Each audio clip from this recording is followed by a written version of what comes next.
Hi, this is Mali and I'm with Rolling Stone India. The good thing was that the record was actually completed more or less before the pandemic, so I was lucky to be on that end of the cycle just at the start of the pandemic. In fact, I had 3 songs ready to release, the first of which was actually going to be Absolute, but I felt that Age of Limbo was a more fitting song for the time, and I managed to crowdsource a couple of videos from around the world for the music video. And even though the song was about something completely different, it just fit very well into the context of what was going on and the confusion everyone was facing at the start of the pandemic. When the Radar program was first announced and I was announced as the first artist, it was more than anything a big honor to be taken seriously by a company like Spotify. In fact, in them taking me seriously, a lot of people started listening to me out of curiosity and streaming my music. And that was a huge shot in the arm for me as an artist. They helped out for a year in promoting my music, in getting me involved in their initiatives, and yeah, just giving me more voice, giving my music more of an audience and a platform. And I think that was, I'm blanking. It was great, yeah. I actually sang a scratch for the song about a year or two before it was even released. And I had no idea what the movie was about. I had no idea what the title was. I'd in fact watched the first movie Badai Ho in the theater. And I had no idea at that time that I would actually sing for the sequel or sing for a Bollywood movie at all. So when the opportunity came along, I took it because it was the start of the pandemic and everyone was just saying yes to everything. And I was also going through this saying yes to life and opportunities phase, not really expecting anything or thinking anything about the outcome. And then after the final recording was done, I remember asking the producer, so what's the name of this movie and what's it about? And he said, oh, it's a movie called Badai Do. It's a sequel to Badai Ho. And I'm like, all right, I know what the original movie was about, but I just found out that it was like an LGBTQ themed movie and I was quite kicked about it. And yeah, when it happened, I think a lot of people were intrigued by it because they'd never heard my voice in Hindi, and they were excited about the prospect of me doing more Bollywood music and singing more in Hindi, which inshallah we'll see. To be honest, I didn't grow up on vinyl. I grew up very much in the cassette and CD era. Vinyls were already a thing of the past, at least at that time. But my granddad had a huge collection of vinyls and I used to play with them and check them out and look at the blown up album covers and like, wow, this is so much cooler and so much more real estate than a CD cover. And I used to be intrigued by the art of it because I couldn't really listen to a vinyl because they didn't even have a player. And it was only in the past 5 years that I started collecting vinyl of my favorite albums and artists, inheriting my grandparents' vinyls, and understanding the format a lot better. And then when it came to making an album, I think part of the plan was to really have it pressed on vinyl because when do people just make an album? And Black Groove reached out to me and said they would be happy to press the vinyl and distribute it for me. And I jumped at the opportunity. I was like, hell yeah, this is exactly what I wanted for my music. And the music itself had that sort of like retro future sound and it just lent itself well to vinyl. And yeah, having released music completely in a digital age, this is the first time I can say that I have something in physical, and that's a cool achievement for sure. Definitely the trend towards artists doing everything on their own. I think even about 10 years ago, the question was really how do I get signed to a label, how do I get managed by someone.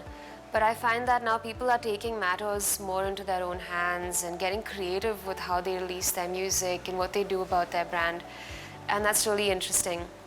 I also think that the idea of a genre is starting to exist less. Like people are doing so much interesting work with crossing genres and styles and languages, and I think it's getting into a really interesting spice mix of a space musically, and yeah, I think also more women in the market, which is definitely a trend that has that I've seen in the past 5 years. Um, Earlier there would be like maybe 3 to 5 artists that you could name that were female singer-songwriters mostly, but now I'm seeing more instrumentalists, more producers, engineers, people in the technical side of music who are women, which is very, very exciting for me. I think the problem is not about the quality, sometimes it's the attention span of listeners. So even good music, when there's a lot of good music, doesn't get the kind of boost that it deserves, because there's just that much saturating the market. And people are also torn between what to listen to and what album to get into, especially when a certain day of the week is heavy on releases.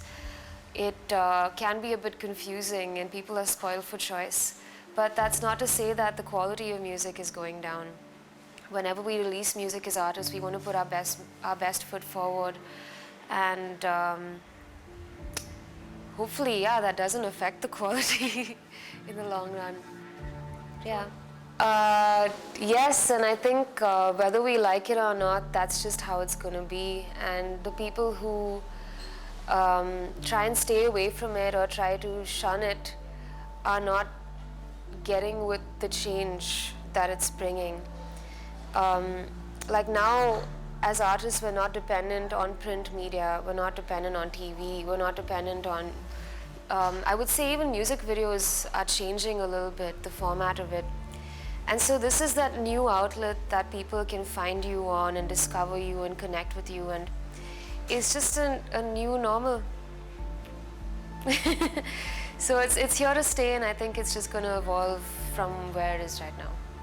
Oh my God, I've looked up to her since when I got into this scene. Not just because she's a female artist or a producer, but because she's so sure of herself and her art, and she doesn't let the craziness of the music industry get to her. She's still a very stable person, and I love that about her. And so when she called me, she was like, "Hey, Mali, would you like to?" And before she can complete the sentence, I was just like, "Yes, yes. Anything you want me to do, son, I will do. I'll be a part of it." And when I said yes to it, I think I thought I'd like bitten off a little more than I could chew. But we had like an intense 4-day rehearsal session in Goa, and yeah, by the end of it, we were really confident. We got into it, and I think I had the best time that I've had in recent times on that tour, even though it was really hectic. It was just great feels, great vibes. Lizzie McAlpine is up there on my list. She's such a refreshing blend of genres and styles, and people that I look up to songwriting wise. She embodies a lot of that. What else? Lizzie McAlpine, Yeba, I would say. The new 1975 is also very cool. But yeah, otherwise just a mishmash of different songs and singles from artists, not so many albums in recent times. I think my biggest fear is my music becoming stale or not very interesting anymore.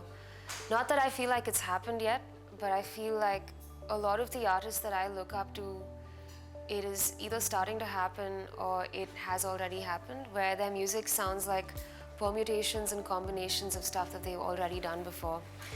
And I get it, as much as you're trying to build a sound, sometimes the trade-off is that you reach a place where your sound is also pigeonholed to some extent. And I'm scared that I might one day be that person. Yeah, I think now I've done the trifecta of EP, singles, and an album. And I consider each of those as milestones in terms of releases as an artist. But the question is really where to go from here.